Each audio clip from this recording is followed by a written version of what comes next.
Today we're selling bell covers for the trombones, but it works for any brass instrument. So it basically looks like a hat that you put over the front. It has a drawstring that you put it over the bell and you snug it up.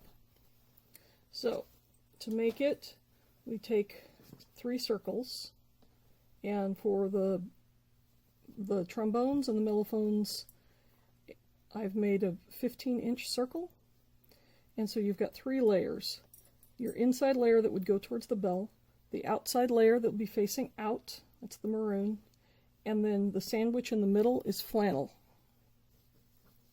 So you put them in a stack with the flannel on the back, the outside front layer in the middle, and the back layer on the back.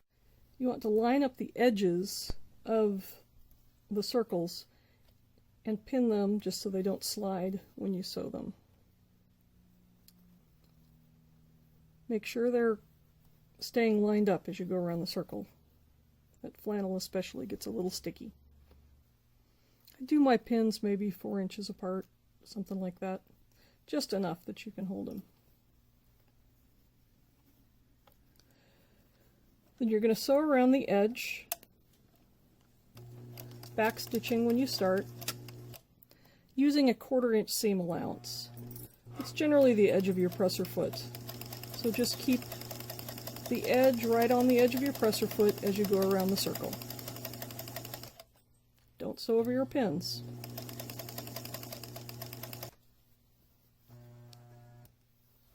Leave about a 2 to 3 inch opening to turn it inside out. Backstitch when you stop. Pull it out. Clip your threads.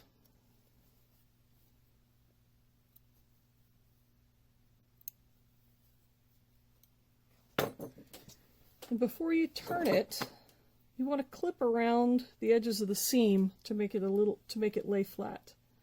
So you want to take little snips about 1 inch apart, right up to, but definitely not cutting into your seam. So just clip up to about 1 inch apart all the way around. Make sure you're clipping through all 3 layers and not clipping your stitches.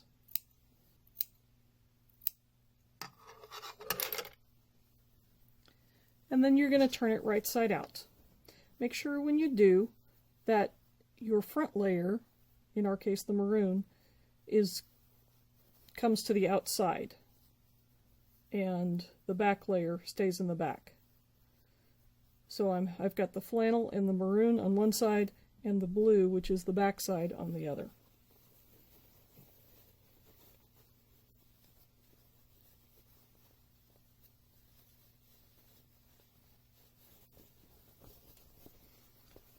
There, just turn it right side out.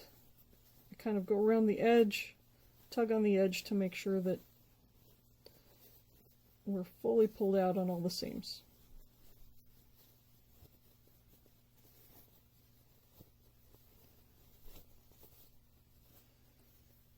And so we end up with kind of a puffy circle.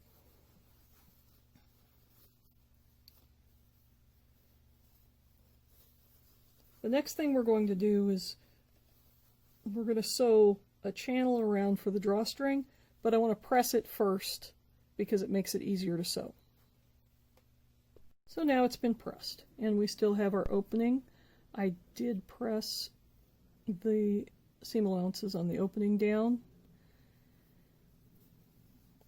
So now we're going to sew the channel for the drawstring, and that, again, we use the straight stitch, and I'm doing it on a 5/8 inch seam allowance.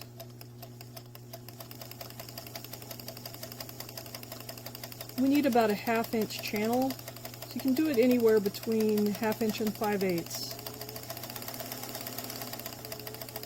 But the 5/8 seems to work well. And this one you sew all the way around. You do not leave an opening into the inside because this is the bottom of the channel. And again, backstitch when you start and stop. And trim your threads.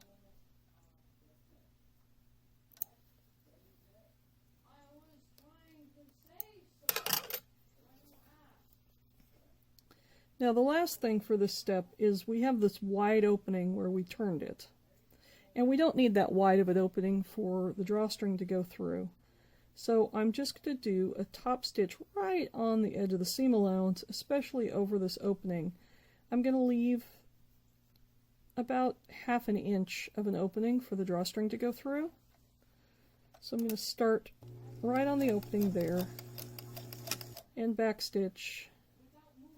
Make sure I'm catching the edges as I close the rest of that opening. And then I'm going to take that top stitch all the way around. Again, it will help the whole thing lay flat as it goes around. So this one is right on the edge. And again, we want to leave about 1/2 inch or so. So I'm going to take that right up to the edge and then back stitch to stop.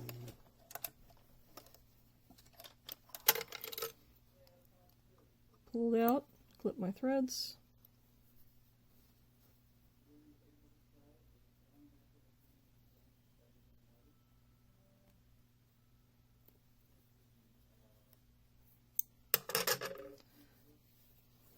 So you can see a little better on this side where our opening is, and that's where we'll insert the drawstring. So that's the stitching for the bell cover. And the next phase will be inserting the drawstring. Thanks.